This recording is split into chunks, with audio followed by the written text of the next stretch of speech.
مدرسہ صدیقیہ تعلیم القرآن، جس کے بانی ہمارے بزرگ حضرت مولانا قاری غلام رسول صاحب رحمہ اللہ تعالی ہیں،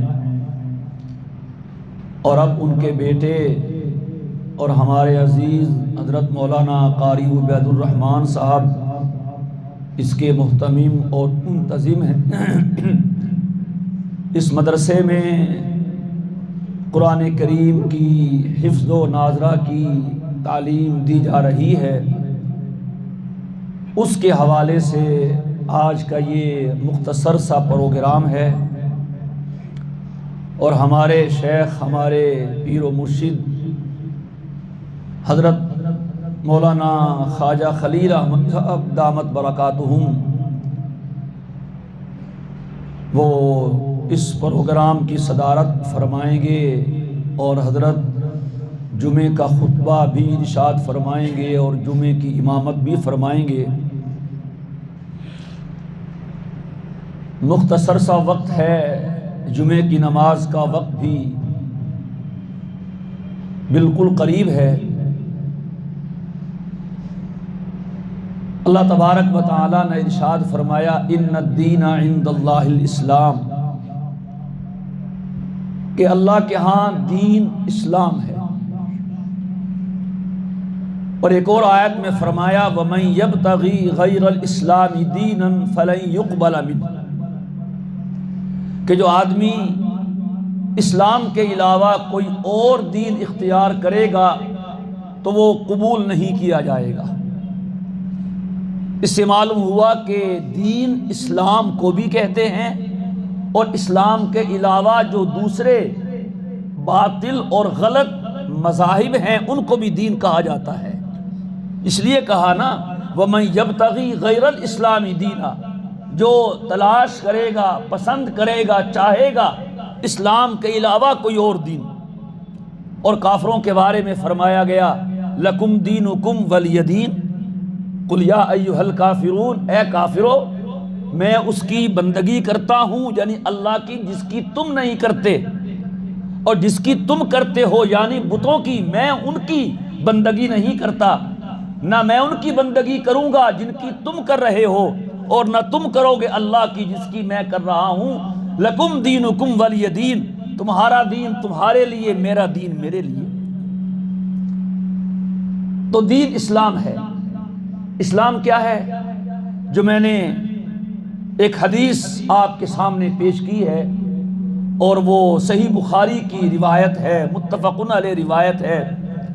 فرمایا سرکار دو جہاں حضرت محمد مصطفیٰ احمد مجتبیٰ صلی اللہ تعالی علیہ وسلم نے بنی الاسلام علی خمس، اسلام کی بنیاد 5 چیزوں پہ قائم ہے۔ لا الہ الا اللہ محمد الرسول اللہ، نماز، اقام الصلاۃ، نماز قائم کرنا، ایتاء الزکاۃ، زکوٰۃ دینا، حج کرنا، رمضان کے روزے رکھنا، انہیں ارکان اسلام کہا جاتا ہے۔ کلمہ کے بغیر تو اسلام نہیں ہے، یہ تو بنیاد ہے۔ باقی 4 ارکان ہے، نماز، روزہ، حج، زکوٰۃ۔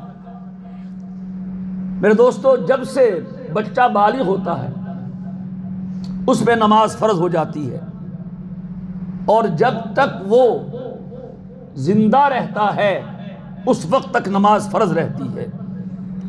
وقت کے گزرنے سے، نماز کو قضا کر دینے سے یہ نماز معاف نہیں ہوتی، یہ بدستور واجب ہے۔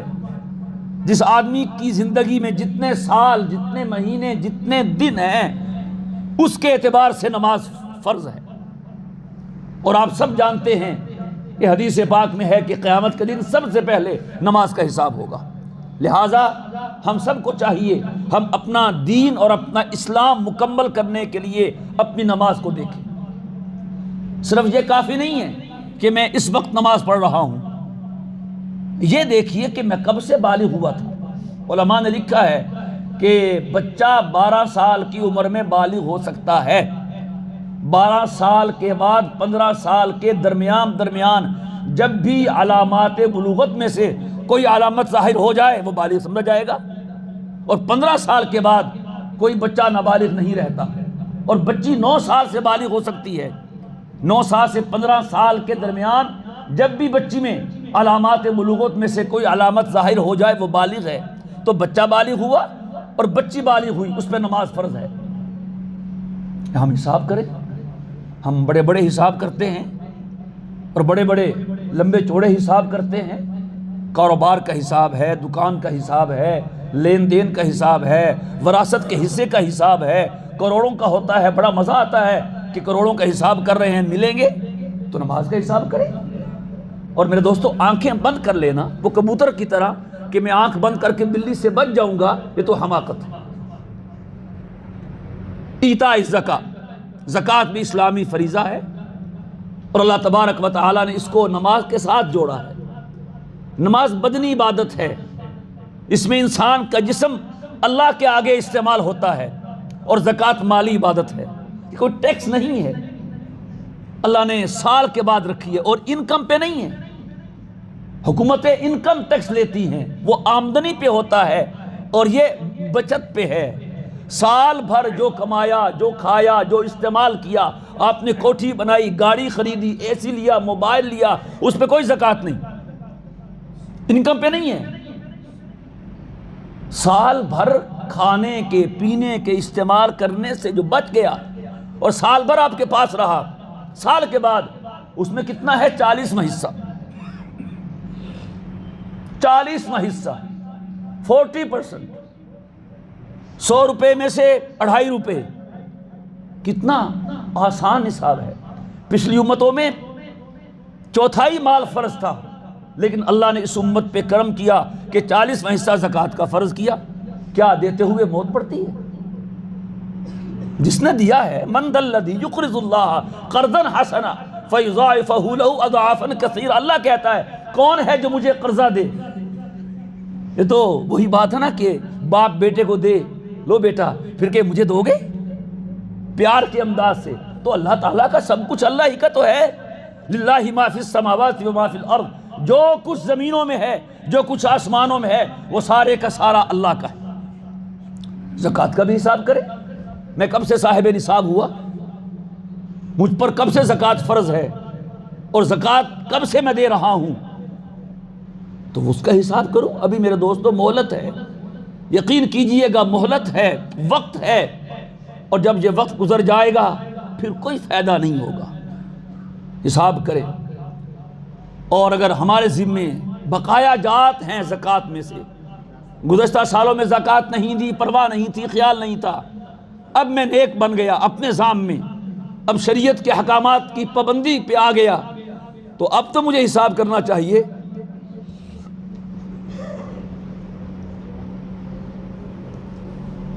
اور تیسرا،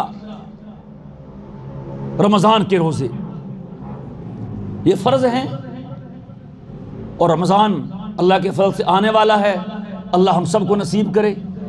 تو وہ بھی ایسے نماز کی طرح کہ جب سے انسان بالغ ہوتا ہے اس وقت سے روزے فرض ہیں، اور خواتین کے روزے جو شرعی معذوری کی بنا پہ چھوٹ جائیں ان کی بھی قضا ہے، نماز کی قضا نہیں ہے، اللہ تعالیٰ کا کرم ہے۔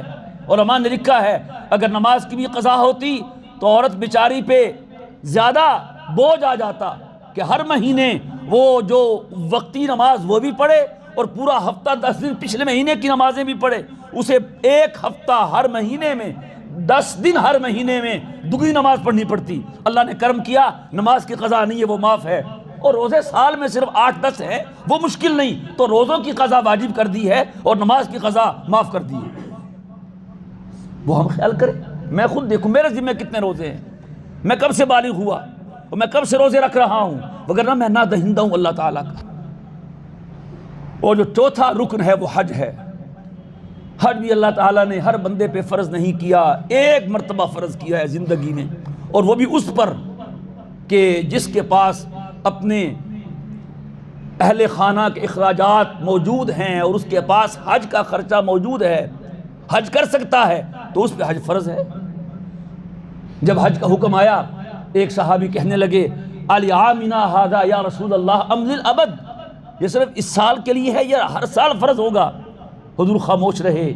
پھر اس نے پوچھا، آپ نے فرمایا کیوں پوچھتے ہو؟ اگر میں کہہ دیتا کہ للابد تو پھر ہر سال فرض ہوتا اور تم پھر کر نہ سکتے۔ جس حکم کو اللہ نے مبہم رکھا ہے اسے مبہم رہنے دو، نہ اسے چھیڑو۔ اور علماء نے یہ بھی لکھا ہے ایک مسلمان پہ ایک وقت حج فرض ہو گیا تھا، اس وقت حج سستا تھا۔ ایسا بھی وقت آیا ہے پاکستان میں کہ 60 روپے میں حج ہو رہا، 60,000 میں حج ہوتا تھا آسانی سے، 80,000 میں حج ہوتا تھا۔ اس وقت میں حج کے اخراجات تھے کسی کے پاس سن 2000 میں، 2001 میں، 1999 میں 1 لاکھ تھا، 80,000 تھے، اس نے حج نہیں کیا، حج فرض ہو گیا۔ اب اگر حج 12-13 لاکھ کا ہے اور اس پاس اتنی رقم نہیں، علماء نے لکھا ہے چونکہ حج ایک مرتبہ فرض ہو گیا اب اس پہ فرض ہے، جیسے کیسے کرے حج کرے۔ تو میرے دوستو یہ ارکان اسلام ہیں، نماز، زکوٰۃ، روزہ، حج۔ اور عرب کے لوگ وہ جیسے بھی ہیں دیکھنے میں یہ آتا ہے کہ وہ لوگ ارکان اسلام کی بڑی پابندی کرتے ہیں، روزہ رکھیں گے، نماز پڑھیں گے، اور ایک مرتبہ زندگی میں فرض ہے وہ کر لیں گے، زکوٰۃ کا اہتمام کریں گے۔ تو ہمیں بھی چاہیے کہ ہم اپنے دین کو صحیح کریں، اپنا اسلام مکمل کریں۔ اور یہ حقیقت ہے، علماء نے لکھا ہے کہ جو آدمی ان 5 ارکان کو پورا کرتا ہے اللہ ان کی برکت سے اس کی پوری زندگی اپنے حکموں کے مطابق کر دیتا ہے۔ لا الہ الا اللہ کہا یعنی کہ انسان کا قول اللہ کے حکم کے مطابق ہو جائے، نماز اور روزہ کہا انسان کے بدن کا ہر عمل اللہ کے قول کے مطابق ہو جائے، زکوٰۃ کا حکم دیا انسان کا مال جہاں خرچ ہو اللہ کے حکم کے مطابق ہو، حج کا حکم دیا وہ عمل جس میں مال بھی خرچ ہوتا ہے اور انسان کا جسم بھی استعمال ہوتا ہے وہ اللہ کے حکموں کے مطابق ہو۔ یہ پیچھے کیا بچا ہے؟ اور ان ارکان میں یہ چیز بھی ہے کہ ایک عبادت خالص زبان کی ہے، وہ لا الہ الا اللہ، نماز اور روزہ خالص بدن کی عبادت ہے، اور زکوٰۃ خالص مال کی عبادت ہے، اور حج اس میں مال بھی خرچ ہوتا ہے، انسان کا وقت اور انسان کا جسم بھی استعمال ہوتا ہے۔ تو یہ ارکان اسلام ہیں۔ اللہ تعالیٰ چاہتا ہے میرے بندے کے یہ اعمال میری مرضی کے مطابق ہوں۔ اللہ تعالیٰ ہم سب کو اپنے بارے میں فکر کر کے اور ان ارکان اسلام کی تکمیل کرنے کی ہم سب کو توفیق عطا فرمائے۔ وآخر دعوانا ان الحمد للہ رب العالمین۔